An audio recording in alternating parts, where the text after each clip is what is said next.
ce qui menace la sécurité et la stabilité dans la région.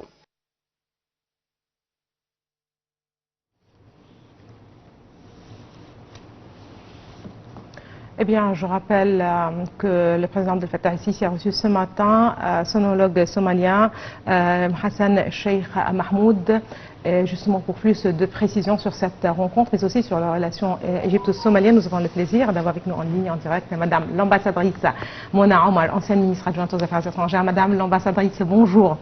Bonjour, madame, bonjour. Ravi de vous avoir parmi nous en ligne, en direct pour parler de cette rencontre, pour parler des relations égypto-somaliennes. Tout d'abord, c'est une rencontre qui a eu lieu ce matin entre le président el-Sisi et Sheikh Mahmoud à El Alamein. Quel regard vous portez sur cette rencontre qui intervient peut-être à un moment assez aussi important pour les relations entre l'Égypte d'un côté et l'Afrique, mais aussi dans le contexte régional?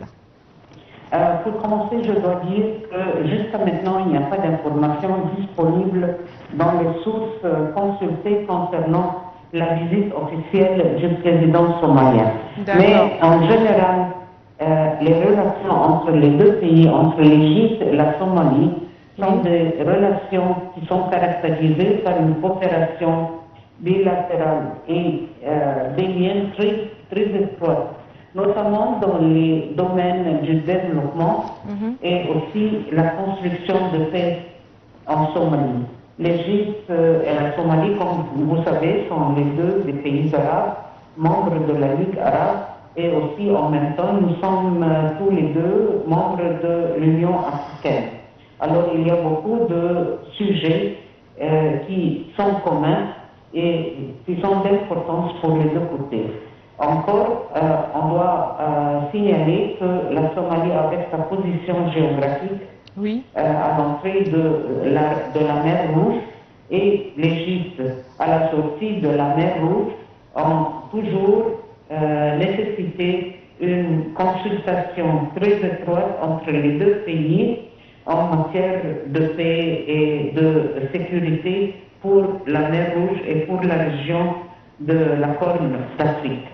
Je ne peux pas oublier qu'il y a quelques jours qu'on a lu que le président éthiopien avait invité les présidents de l'Égypte et du Soudan pour l'inauguration du barrage de l'Éthiopie, le grand barrage de l'Éthiopie.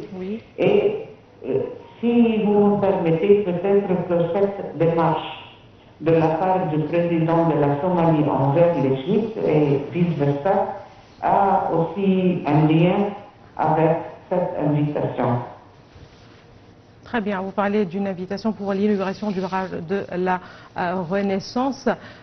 Si vous me permettez, je saisis donc l'occasion pour me renseigner peut-être. Comment voyez-vous ce message avec tout ce désaccord, certainement, sur le barrage de la Renaissance, son fonctionnement, il faut le dire, en premier lieu, que voulait l'Éthiopie en adressant cette invitation et au président égyptien et soudanais?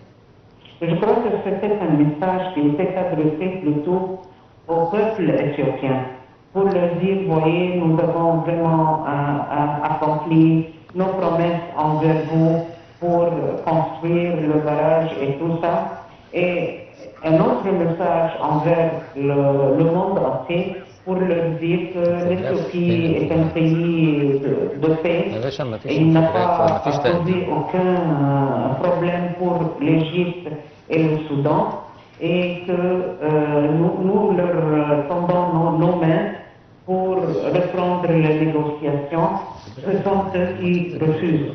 Je crois que ça, c'était le but du message du président éthiopien. Ce n'est pas vraiment qu'il voulait que les deux présidents aillent pour inaugurer le barrage. Et le barrage qui n'a pas été complété jusqu'à maintenant, je ne sais pas si c'était le moment vraiment pour faire l'inauguration officielle comme il peut.